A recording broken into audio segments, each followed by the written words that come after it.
Jai Masiki, praise the Lord. I greet you all in the mighty name of our Lord and Savior Jesus Christ. The Bible says like this is the day that the Lord has made. We will rejoice and be glad in it. इस सुंदर सा दिन परमेश्वर ने हमारे लिए बनाया है और हम इस दिन में आनंदित रहेंगे। क्यों आनंदित रहेंगे? क्योंकि परमेश्वर हमारे साथ है। आमीन। एक छोटा सा वचन मैं आप सबके सामने आज लेकर आई हूँ और इस वचन के द्वारा मैं आपको उत्साहित करना चाहती हूँ, ये कहते हुए कि परमेश्वर का बल अगर आपके साथ है तो आपके जीवन में कोई भी कार्य आपके लिए असंभव नहीं हो सकता।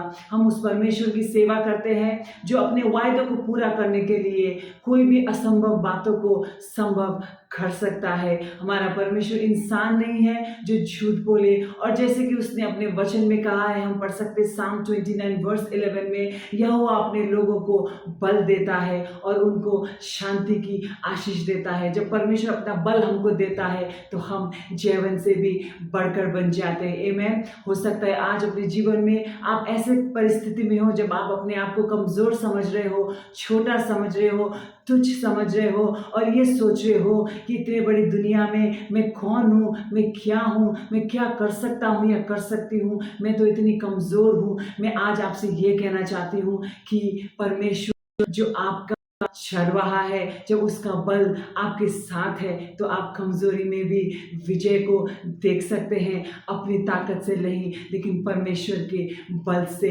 आमीन। जब हम परमेश्वर की आत्मा के द्वारा कोई भी कार्य करते हैं तो परमेश्वर का बल हम पे परमेश्वर उंडेल देता है और हम जीवन से भी बढ़कर हो जाते हैं। आमीन। आज मैं आपके सामने गिदियन की कहानी से थोड़ी सी बातों को शेयर करना चाहती हूँ। न्यायियों की किताब चैप्टर 6 में आप गिदियन की कहानी को पढ़ सकते हैं। मैं समझती हूँ आप में से बहुत सारे लोगों ने इस कहानी को पढ़ा है, समझा है। ये न्यायियों की किताब जब लिखी गई थी तो वो एक बहुत ही तकलीफ का समय था, अंधकार का समय था, डर का समय था, समझौते का समय था। चैप्टर 6 में शुरुआत में जब हम पढ़ते हैं तो हम ये देखते हैं कि परमेश्वर ने इजरायलियों को 7 साल के लिए मीडियनाइट्स के हाथों में दे दिया था और मीडियनाइट्स में इनकी ज़मीन में घुसकर इनको कॉन्कर किया था, इनके फसलों को खराब किया था, इनके पशुओं को कैप्चर किया था, कैटल शीप सब चीज़ ले गए थे और ये पूरी तरह से इजरायलियों के ऊपर हावी हो गए थे। और इस समय पे इजरायली एक बहुत ही बेबस जिंदगी जी रहे थे। इसी समय पे हम गिडियन को देखते हैं और बाकी इजरायलियों के समान गिडियन भी डर में, फियर में, तकलीफ में, कंफ्यूजन में रह रहा था, कमजोरी में रह रहा था। अगर हम 12वें अध्याय में पढ़ते हैं तो इस प्रकार से बाइबल में लिखा है 12वें अध्याय में, When the angel of the Lord appeared to Gideon, he said, The Lord is with you, mighty warrior. Gideon डरा हुआ था, छुपा हुआ था जब परमेश्वर ने उसको पुकारा, क्योंकि वो जानता था, वो समझता था कि वो एक कमज़ोर इंसान है। इतनी बुरी तरह से दुश्मनों से हम घिरे हुए हैं और परमेश्वर ने आके गिडियन को उसकी कमज़ोरी में, उसके दुख और उसकी तकलीफ में इस प्रकार से कहा, मैं तेरे साथ हूँ हे ताकतवर। गिडियन उस समय ऐसा सोच ही नहीं सकता कि वो एक योद्धा हो सकता है, और ये तो उसकी सोच से बहुत ही परे होगा कि वो एक ताकतवर योद्धा हो सकता है। योद्धा कौन होता है? जो लड़ाई को लड़ता है। योद्धा कौन होता है? जो दुश्मनों से नहीं डरता है। और योद्धा कौन होता है? जो कोई भी परिस्थिति में समझौता नहीं करता है। लेकिन गिडियन उस समय जब परमेश्वर ने उसको योद्धा बुलाया था तो एक बहुत ही बेबस और लाचार परिस्थिति में था, फिर भी परमेश्वर ने उसको एक योद्धा के रूप में देखा और उसी नाम से उसको बुलाया। आज मैं आप सबसे ये कहना चाहती हूँ कि आज आप कोई भी जीवन की परिस्थिति में हो, जब आप अपने आप को कमजोर समझ रहे हो, आपकी परिस्थितियां आसपास की आपको कमजोर बना रही हो, तो आप ये बात को याद रखिए कि परमेश्वर उस नज़र से आपको नहीं देखता। परमेश्वर आपको कमजोर नहीं बुलाता, लेकिन परमेश्वर आज आपको कह रहा है तू एक ताकतवर योद्धा है और अगर तू मेरे बल से कोई भी लड़ाई लड़ेगा या लड़ेगी तो विजय निश्चित है। आमीन। इस कहानी से हम ये सीखते हैं कि हम अपने आप को अपनी नज़र से ना देखें, उस कमज़ोर नज़र से ना देखें, लेकिन जब हम परमेश्वर की नज़र से अपने आप को देखें तो हम हर एक में हम एक योद्धा को पाते हैं। हम आगे की कहानी पढ़ते हैं तो इस प्रकार से पढ़ते हैं कि गिडियन, क्योंकि वो अपने आप पे विश्वास नहीं करता था, उसने परमेश्वर से बहुत सारे साइन मांगे और ये कहा कि प्रभु मैं तो कमज़ोर हूँ, मैं कैसे इजराइल को बचा सकता हूँ। परमेश्वर ने बहुत सारे साइन उसको दी और ये बताया कि मैं तेरे साथ हूँ, जा और लड़ और विजय निश्चित है। बहुत सारी बातें देखने के बाद और अपने आप को तसल्ली देने के बाद गिडियन वार में जाने के लिए तैयार हो जाता है। और 7वें चैप्टर में हम देखते हैं तो गिडियन 32,000 आर्मी को लेकर लड़ाई लड़ने के लिए जा रहा होता है। परमेश्वर देखता है और इस प्रकार से कहता है, ये तो तेरी बहुत सारी आर्मी, इतने लोगों की ज़रूरत नहीं है। और जिनको भी डर लग रहा है, जो भी कॉन्फिडेंट नहीं है वार में जाने के लिए, वो जा सकते हैं।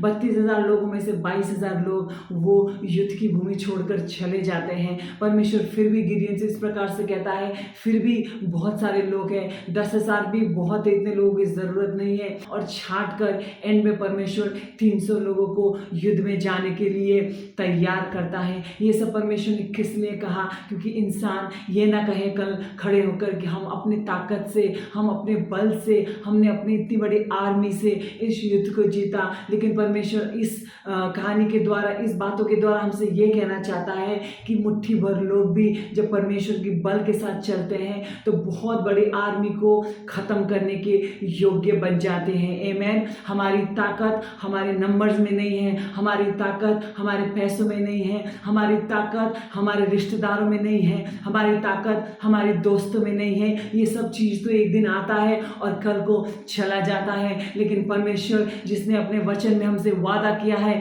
मैं तुम्हें कभी ना छोड़ूंगा न कभी त्यागूंगा, उसका बल हमारे लिए हमेशा के लिए काफ़ी है। 300 लोग लड़ने चले जाते, आगे कहानी में हम देखते हैं, और वो लड़ाई को जीत लेते हैं, तुर्री फूकते हैं। और वहाँ पे मिडियानाइट्स की कैंप में पता पड़ जाता है कि ये परमेश्वर की सेना लड़ने आ रही है। डर से पैनिक आ जाता है, उनके कैंप में डर आ जाता है और वो एक दूसरे के साथ लड़ते ही डर के मारे भाग जाते हैं। और परमेश्वर उस दिन इजरायलियों को विजय देता है। इस कहानी से मैं आप सबको ये कहकर उत्साहित करना चाहती हूँ कि आज के दिन हम हर चीज में परमेश्वर से भरोसा करना सीखे, परमेश्वर पे भरोसा करना सीखे।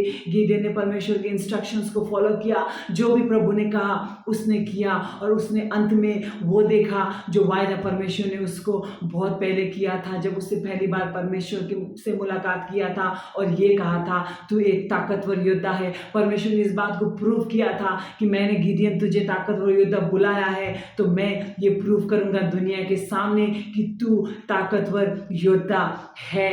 आमेन। बाइबल इस प्रकार से कहती है, व्यवस्था विवरण में हम पढ़ते हैं ड्यूटेरोनॉमी 31:6 में, be strong and courageous, do not fear और be in dread of them, for it is the Lord your God who goes with you, he will not leave you nor forsake you। दृढ़ और साहसी बनो, इस राष्ट्र से डरो नहीं, तुम्हारा परमेश्वर तुम्हारे साथ जा रहा है, वो तुम्हें न छोड़ेगा न त्यागेगा। आमेन। आज मैं आपको इस बात से उत्साहित करना चाहती हूँ कि आपका परमेश्वर वो परमेश्वर है जो आपको कभी नहीं छोड़ता, कभी नहीं त्यागता। बाइबल इस प्रकार से कहती है, जन्म देने वाली माँ शायद तुम्हें भूल सकती है, लेकिन मैं तुम्हें कभी नहीं भूलूंगा। अगर प्रभु आपका चरवाहा है तो आज आप इस बात को जान लीजिए कि आपके जीवन में कभी भी कोई कमी और घटी नहीं होगा। परमेश्वर का बल को आप अपनी ताकत बनाइए। जो भी चीज़ों से आज आप बल को ढूंढते हैं और ये सोचते हैं कि मैं ये करूँगा या करूँगी तो मैं ताकतवर बनूँगी, मैं ऐसा कुछ करूँगी, वैसा कुछ करूँगी दुनिया के तरीके से, तो मैं अपने जीवन में अपने बैटल्स को जीतूँगी या जीतूँगा। लेकिन मैं आप सबसे आज ये कहना चाहती हूँ, परमेश्वर का बल आपके लिए काफ़ी है। आज परमेश्वर के बल को खोजिए, परमेश्वर के बल को मांगिए, और परमेश्वर वहीं पे खड़ा है आपके पास, उसके बल को आपके ऊपर पूरी तरह से डालने के लिए, आपको पूरी तरह से देने के लिए, और आपको जीवन से भी बढ़कर बनाने के लिए। आमीन। बाइबल में इस प्रकार से लिखा है यिर्मयाह की किताब में चैप्टर 17 वर्स 7 to 8, धन्य वो पुरुष जो यहोवा पर भरोसा रखता है, जिसने परमेश्वर को ही अपना आधार माना है। वो उस वृक्ष के समान होगा जो नदी के तीर पर लगा हो और उसकी जड़ जल के पास फैली हो। जब घाम होगा तो उसको ना लगेगा, उसके पत्ते हरे रहेंगे और सूखे वर्ष में भी उनके विषय में कुछ चिंता न होगी, क्योंकि वो तब भी फलता रहेगा। आमेन। परमेश्वर में भरोसा करने वाले लोग कभी भी ढलते नहीं हैं, कभी भी खत्म नहीं होते हैं, लेकिन सूखे में भी फलते रहते हैं, फलते रहते हैं। आमेन। मैं आज इस बात को कहकर यहाँ पे समाप्त करना चाहती हूँ, आप सबको उत्साहित करना चाहती हूँ और ये कहना चाहती हूँ कि परमेश्वर के बल को आज आप अपने जीवन में ले लीजिए। और जब परमेश्वर का बल आपके सामने होगा, आपके साथ होगा, तो आपको किसी भी बात से डरने की जरूरत नहीं है। परमेश्वर का बल डर को हटाने की सामर्थ्य रखता है। परमेश्वर का बल तकलीफ को हटाने की सामर्थ्य रखता है। हमको जीवन में कमजोर रहकर पूरी जिंदगी गुजारने की जरूरत नहीं है, लेकिन अपने हाथों को उठाकर स्वर्ग की तरफ नजर को डालकर परमेश्वर से ये कहना है, हे प्रभु, आज तू अपना बल मुझको दे दे और तेरे बल के द्वारा, तेरे ताकत से मैं अपने जीवन में सारी लड़ाई लड़ सकूं। और मैं आपसे कहना चाहती हूँ, जब परमेश्वर का बल आपके ऊपर उंडेला जाएगा, जब आप परमेश्वर के बल के साथ आप अपने जीवन के युद्ध को लड़ने जाएंगे, तो एक भी ऐसा युद्ध नहीं होगा जिसमें आप झुक के आएंगे, हार के आएंगे, लेकिन जिंदगी का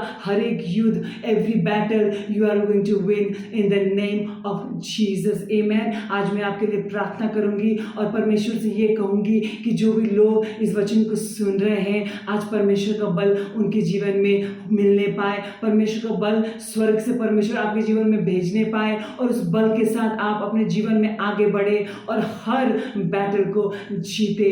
आमेन। Heavenly Father, I come before thy throne of mercy, O God, and I pray, Heavenly Father, for the people that who are listening to this message, O God. I pray, Heavenly Father, let your strength, O God, be with them all the days of their lives, Heavenly Father. I plead for your mercy upon their lives, Heavenly Father. Lord, I come against every trouble, Heavenly Father. I come against every chaos, Heavenly Father. I come against every problem or troubles that they are going through, Heavenly Father. And today I pray, oh God, let your strength, Heavenly Father, come upon them in the name of Jesus, Heavenly Father. Your word says the battle belongs to the Lord. I claim that word upon the people, Heavenly Father, and I say that yes, Lord, every battle of their life belongs to you, Heavenly Father. And as you fight for them, Heavenly Father, they are going to come out victorious. Hallelujah. Your word says like this, all you are heavy burdened, come to me and I will give you rest. Today I pray, oh God, for all the people, Heavenly Father,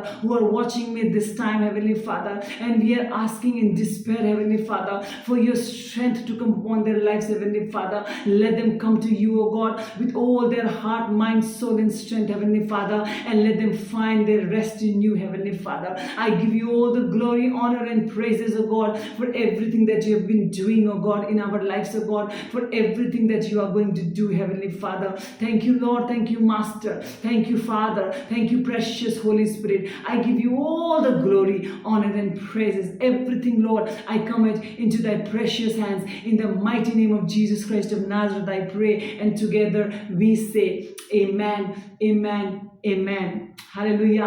परमेश्वर के वचन में इस प्रकार से लिखा है, whatever you ask in prayer, believe that you have received it and it shall be yours. Today we believe that परमेश्वर का बल जो हमने अभी मांगा है, परमेश्वर ने स्वर्ग से ऑलरेडी आपके जीवन में भेजा हुआ है और उस बल के साथ अब आपका जीवन कभी भी हार को नहीं देखेगा, लेकिन आप सदैव हमेशा जयवंत रहेंगे।